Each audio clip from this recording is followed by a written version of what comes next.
All right, so it's super windy outside, so instead of doing my intro out there, I'll just do it in here. But here we are with the 2023 Ram Limited 1500, and I've spent the last week with this thing. I've put 400 miles or so on it, so I've gotten to be pretty familiar with everything it has to offer, and I've got to say, this has exceeded my expectations. I didn't really know what to expect. The Ford F-150 is an excellent truck, obviously.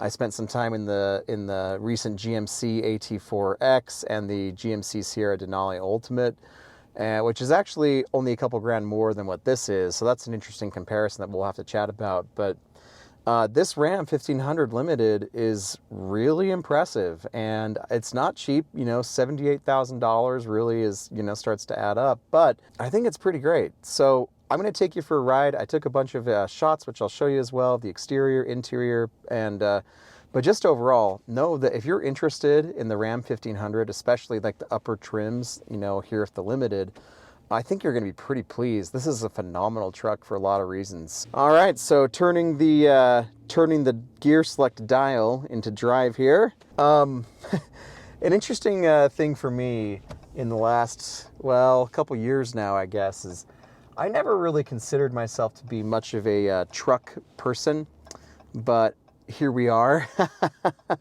It's definitely a category that has really grown on me, and that I really enjoy. This kind of started all back when my neighbor was going out of town, and he was like, hey, you want to take my Raptor for a week or two? And of course I said yes. I mean, what an amazing truck. And so it was very easy to fall in love with the Raptor. It's just so charming. Since then, I've had the opportunity to drive a lot of different trucks. I've driven, several Raptors. I've driven a Ram TRX quite extensively, which I really enjoy. That's kind of my dream truck, really. F-150s, regular ones, the new Toyota Tundra, the TRD Pro, and the Limited. So I've driven the hybrid and the non-hybrid Tundra, and now here finally, and also the smaller trucks, Colorado, Tacoma, Frontier. I've driven the Frontier a lot, the new Frontier, and it's so good. But that brings me to this new Ram, the Ram 1500. It's not really new. I mean, this is kind of an older truck, by, its competition standards at least. I gotta say that this is this is a fantastic truck. Like, I know Car and Driver, Motor Trend, and other media outlets have given the Ram 1500 a lot of awards just for how great it is. And I always kind of thought, yeah, I don't know, like it seems like the F-150 or whatever is maybe the best. And I haven't driven, though, the regular F-150, like the upper, Limited, Platinum, all that, King Ranch. There's so many trims, I try to remember them all. But I haven't driven all of those, and I haven't driven them like a lot. But I will say that this is great. Like, it's really good. I feel like sometimes Ram gets poo-pooed on a little bit, and everybody, is all hot for the F-150 or the new, Silverado or, whatever. This is great. Like, I'll just say it. I think, and I'm not the only one who has said this, I think that this interior, to me, feels the most luxurious of the competition. So nice. I mean, there's leather everywhere. The fit and finish, and I know people might be like, what's the deal with, FCA quality or whatever, but the fit and finish and the build quality, the construction quality in here in the interior feels very nice and really solid. No rattles, nothing feels cheap in here. This truly feels like a luxury experience. Like I'm almost driving like a luxury car, but it's a truck, which has even more room than most luxury cars, and obviously way more utility and practicality. And so through that lens, if you're thinking of it as like, I want a true luxury experience without getting, really crazy, but pretty luxurious experience, but the utility of a truck, you're going to be very happy with this Ram 1500 Limited. The leather all feels really nice. It feels like top tier, The materials, the metals, the plastics, it's all good. It feels good. I just am blown away by the interior. I think it's such a nice place to spend time. I think that these seats are way more comfortable than the seats in the GM products. I think that the GM seats are just, they're always seem too narrow and too short, but these feel very accommodating. And I'm just an average sized guy, 5'9", 180 pounds. And so they're perfect for me. But even someone who's like, larger, I think would also find these seats very comfortable, very supportive. The bolstering's not crazy. It's not as aggressive as it is in the TRX, but I would happily, road trip in these seats. Like, I would want to road trip in these seats. This I think would be an amazing road trip vehicle. I mean, it's just so comfortable. As far as the interior goes, things that maybe I don't love so much is I still feel not quite adjusted to the huge vertical screen. I know that's maybe a personal preference thing, but you tend to read left to right, so they look like up and down, when you're driving especially, can feel a little distracting. And I've gotten more used to it, and I think you'd just would continue to get more used to it as you would own this truck. It is just something to get used to, with that vertical versus the, traditional, like, more landscape. This is portrait, right? Versus, landscape. And so I would say I'd prefer that. Like, it's easier to navigate maybe in the Tundra or the F-150, but it's a beautiful display. It looks really great.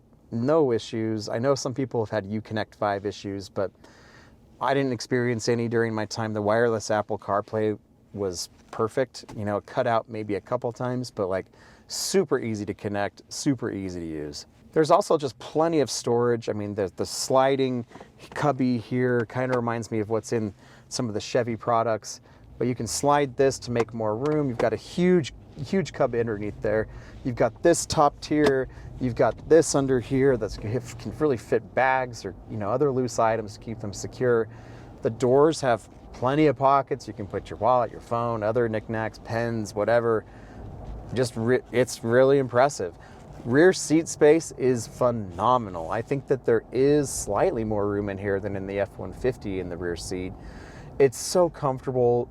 For me, I mean, sitting behind myself, I can fully stretch out my legs and be like, it's just like it's even better than like a Bentley or something with the amount of room that's back there. It's shocking. This is an amazing, if you were wanting to get a truck where you could throw your kids in, and I think you can fit 3 car seats across the back and still have them be okay. But I mean, there's plenty of room back there for the kids. Like, they're not going to be kicking your seat because they're so far back. The heated and ventilated seats in the back are amazing, as they are up front. The heated steering wheel is one of the warmest I've ever felt. Like, it almost feels like it's going to burn your hands. It's that warm, which is great because here we are almost into April here in Utah, and just in the last couple days I've received 8 inches of snow. It's still pretty cold here. Definitely doesn't feel like spring break is right around the corner, but here we are. In summary about the interior, it's very impressive. It's very luxurious. It's very comfortable. It would be an amazing road trip vehicle. It's pretty quiet in here. I'm not sure if there's like acoustic glass or additional sound deadening here in the upper trims of the Ram, but I wouldn't be surprised if there is. It's just quiet. And the bigger wheels on this certainly don't seem to be adding too much in the way of road noise. I really enjoy it. Like, the back seat, I know I'm repeating myself, but it's a phenomenal interior. Like, excellent. The only thing I'm really kind of surprised by is that a large moonroof, panoramic sunroof or moonroof, isn't standard here on the Limited. I kind of thought that it would be, but it's not. So as far as the driving experience goes, this is one of my favorite aspects of the Ram 1500 Limited, and in huge part thanks to this. It's pretty old by now, but this 5.7 liter V8. And while some of the competitors have gone the way of turbocharged V6s, even turbocharged 4-cylinders, I love this V8. I still think it's great. It's so responsive. The transmission is paired really well with it, and there's sometimes, like, on initial tip-in, there's sometimes like a slight delay in like acceleration just from like a stop, and it seems like the transmission might take like a brief second to kind of catch up, but that's the exception. The rest of the time, I feel like this engine and transmission are super seamless. And this V8, yeah, I know it's old, but man, it works. And by now, they know what the issues are with it. They know how to fix them. Everybody that I've talked to, like, if you take care of this thing, it's gonna last quite a while. I mean, and it's pretty fuel efficient. Now, I've only been getting about just about 16 miles per gallon in my week of combined driving, which is a little bit lower than the estimated miles per gallon. But I've talked to some owners that have said, yeah, like on road trips and on the freeway a lot, you know, it's easy to get around 20 or just above. And so for being an older V8, you know, it's not bad. Like it's fairly economical, at least for like a large truck like this. And you really, there's no replacement for just having like that torque just on tap when you need it. The passing power is amazing. This thing will get up and go, and it sounds so good too. So I gotta say, one of the main selling points of this Ram 1500 Limited is the air suspension. And this air suspension is really good. I was actually kind of skeptical how good it would be because we had a Jeep Grand Cherokee with the air suspension recently, and it honestly didn't feel that great. Like, it was cool that you can like raise it up and stuff, but it wasn't like, just listen to that V8. Oh man, it sounds good. Just love the V8. You're so sad to see it go, and you wonder if it actually is going to be the right move in terms of reliability and even fuel economy.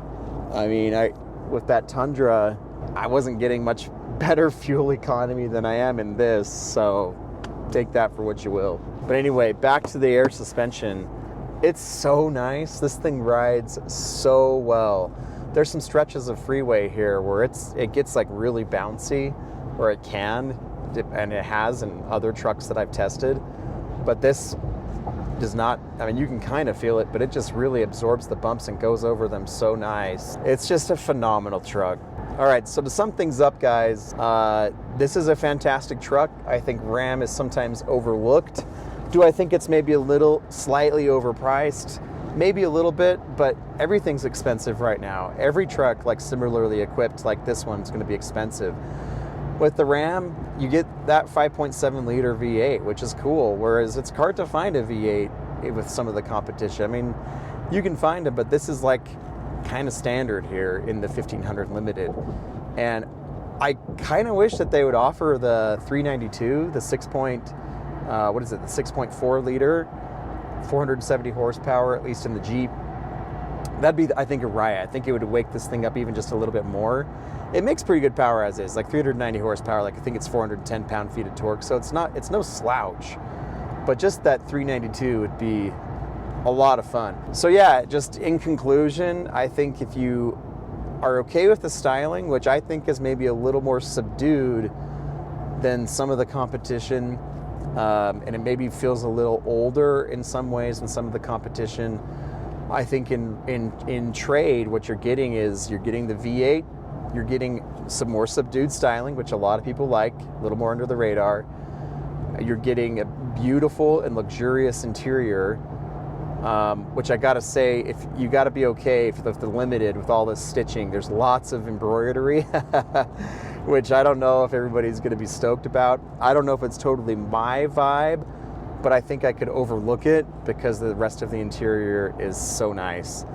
And if you're okay with the vertical screen, maybe some people aren't bothered by it. I'm not really bothered by it, but it is something just to get used to and to be aware of. Anyway, those are kind of like the highlights for me, and the rear seat, obviously. That rear seat, it reclines, it's ventilated, it's heated, it's so comfortable. Great truck. It deserves the awards. I can really find very few faults with it. I don't love the wood on the steering wheel. It's a little bit slippery. It looks nice. I mean, the pinstriping in the wood, if it is real wood, I think it's actually fake, but here on like the trim pieces, I mean, the pinstriping, it kind of looks like a suit, which is maybe what they're going for, but I don't know, it's not really my thing, but it still looks nice. Like it looks good. I don't think any of these things are a deal breaker. So there you have it. There's my thoughts on the Ram 1500 Limited. Excellent truck. Very grateful for Ram for sending it out. You can look for my written review on ksl.com under the cars section, and also it should make it to the front page hopefully sooner than later. That's where a lot of my written content goes, and why I have these vehicles is really more for the written content. This is just kind of a bonus with these videos. So thanks for watching, guys. Talk to you later. See ya.